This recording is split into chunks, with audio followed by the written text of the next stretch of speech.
আসসালামু আলাইকুম গাইস, কেমন আছেন সবাই? নিশ্চয়ই ভালো আছেন। দেখেন কোথায় চলে আসছি, শান্ততুলি আপার বাসায় চলে আসছি দেখা করার জন্য। ভাইয়া কেমন আছেন আপনি? আলহামদুলিল্লাহ। আসসালামু আলাইকুম সবাইকে। আসলে আমার অনেক দিনের ইচ্ছা ছিল যে ভাই আর ভাবির সঙ্গে দেখা করব, কিন্তু আমার বাসা যদিও কেশরহাটে, বেশি দূর না ভাইয়াদের বাসা, কিন্তু এর আগে কখনোই আসা হয় নাই। আজকে প্রথম আসলাম। আপু কেমন আছেন?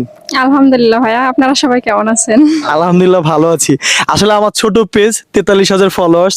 আসলে আমার পেজের নাম হচ্ছে এসে আপন। কিছু একটা বলে দেন আসলে দর্শকের উদ্দেশ্যে। আসলে এখানে বলার কিছুই নাই, কারণ এখন সবারই এক এক মানে যে কোনো মানুষের একটা পার্সোনাল পেজ থাকে।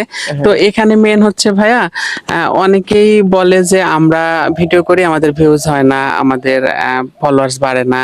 তো এখানে হচ্ছে দেখেন, এখন থেকে 3-4 বছর আগে কিন্তু এত পেজ ছিল না, পেজ ছিল না। কিন্তু এখন 2025 সালে মানে লাখ লাখ পেজ, হাজার হাজার না লাখ লাখ পেজ। তো সেই ক্ষেত্রে এখন কন্টেন্ট গুলা হতে হবে শিক্ষণীয় কিছু, যেন সেখান থেকে মানুষ কিছু শিখতে পারে। এখন শুধু শুধু যদি মানে ভিডিও করব প্লাস টাকা ইনকাম করব, এটা ভাবলে হবে না।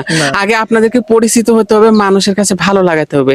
সেটা হয় আপনাদের চেহারা দিয়ে অথবা আপনাদের কাজ দিয়ে, যে কোনো একটা কিছু দিয়ে। মানে আর মানে সবচেয়ে বড় কথা হলো যে আপনাদের মেধা থাকতে হবে। মেধা থাকতে হবে। হ্যাঁ, মানে অনলাইন প্ল্যাটফর্ম হচ্ছে যাদের মেধা আছে তাদের জন্য, যারা হচ্ছে অনেক শিক্ষিত মানুষ যে কোনো কারণে চাকরি করতে পারেনি, তো সেই ক্ষেত্রে দেখছে অনলাইনে কাজ করব। অনেক মহিলারা আছে যারা বাচ্চা মানুষ করতে যে হাজবেন্ড চাকরি করতে দিবে না, কিন্তু তাদের অনেক ট্যালেন্ট আছে, তারা হাতের কাজ জানে, তারা ভালো রান্না জানে, তারা অনেক কিছু জানে, তারা মনে করেন যে ঘরে বসে কন্টেন্ট তৈরি করবে। আর এই মেধা থাকলেই অনলাইনে সাকসেস হতে পারবে। অনেক সুন্দর কথা বলছেন। সবাই ভালো থাকবেন। আল্লাহ হাফেজ।